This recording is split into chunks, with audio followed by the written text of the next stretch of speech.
I have another question. Talking about DDG, thinking he's top 5 content creator. Okay. Who is the GOAT content creator of all time? The first person that came to mind when this conversation started, even though I don't think this is real, is Joji. Whoa.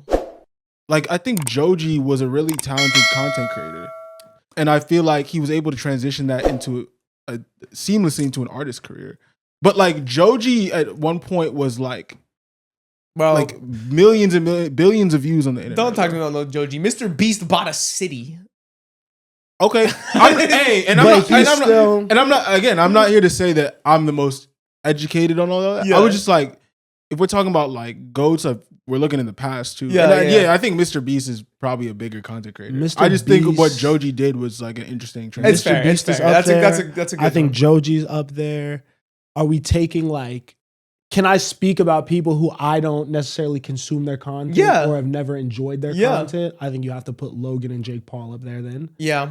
I think you have to put for sure. I look at people who have been able to trade, because when I say GOAT content creator, it has to be someone who's made it work on multiple platforms.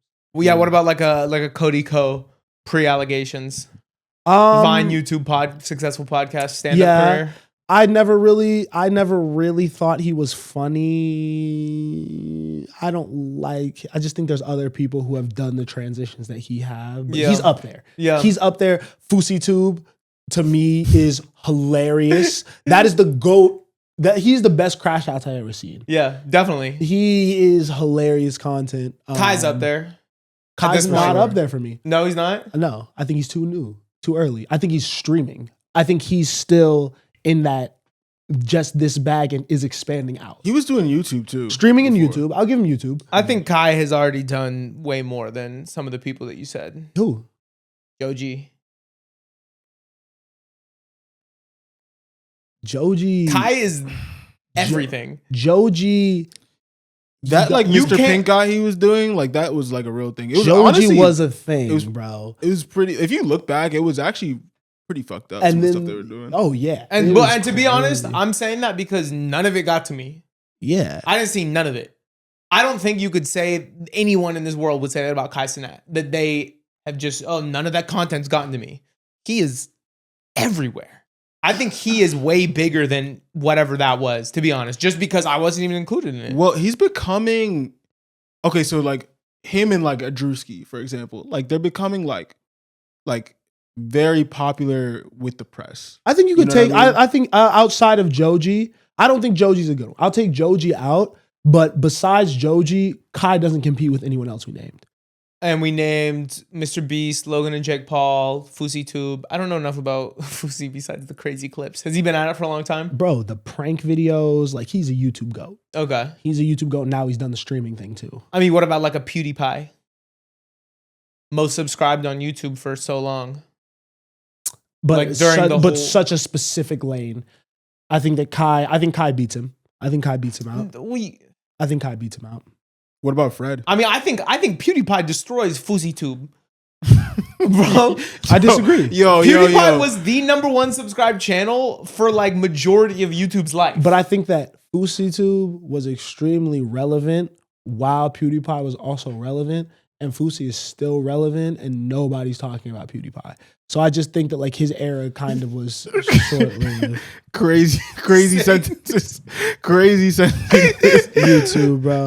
Because I have some names. I have some names I can bring up right now that I don't even want to. Y'all missed my Fred comment, but it wasn't. No, I heard funny. you say Fred. It wasn't that funny though. So I'll take the L with that one. Is there any TikToker that belongs in this conversation? Nah. Who's really Jojo Siwa?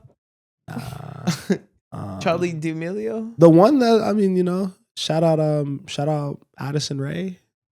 I think she has the songs that are kind of going crazy. Yeah. But is she like too early? I don't think she. No, because I feel like she went low key. She might be a musician longer than she'll be a TikToker. That's why I'm thinking like she probably belongs more in like the Joji category. Yeah. What was the first YouTube channel you subscribed to? Kick Genius. Ooh, or Chris Smooth. Kick Genius or Chris Smooth. Oh, Chris Smooth was great. Smooth's fire. Mine was Ray William Johnson. I don't know who that is. Equals 3? I don't know who.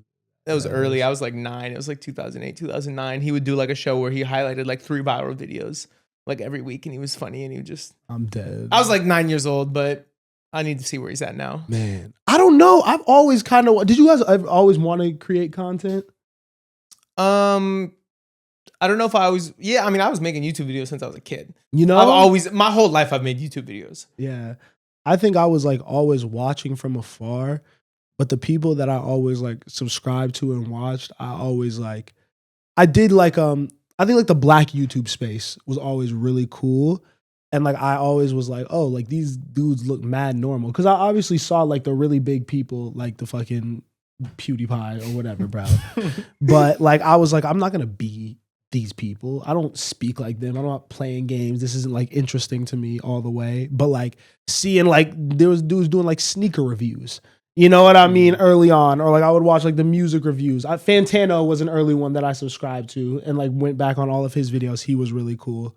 But yeah, bro. I think I always wanted to do it. I just didn't know how. Then I met Yeah. Spencer. Huh? Then I met Hell Spencer. yeah. I was like, Yeah. oh, now there's someone else to embarrass themselves with me. Yeah. I think I was afraid to do it by myself. For sure. Terrifying. Yeah, I mean, it's hard, especially like we're all starting streaming. Like speaking to the camera is very difficult, especially by yourself. I feel like I always wanted to do it. I just didn't know how, and it is a lengthy and kind of like, what is the word, like laborious process, arduous process for sure. I feel like college it became a little bit more realistic because I met. I went to college with Nathan Zed or no? Mm-mm. He's a YouTuber too. That sounds familiar. Yeah. I went to college with him, and like that's a good friend. And I just saw him do it so effortlessly, and like get like crazy amounts of views. You know what I mean? And I was like, oh, this is something that I've always thought about, but never really seen up close. Like this is really cool that he does that. And but I never started until I met you guys. Once it clicked for me that all the niggas I subscribed to doing first reactions and music reviews on YouTube had no credentials and just liked music, I was like, wait, I have opinions.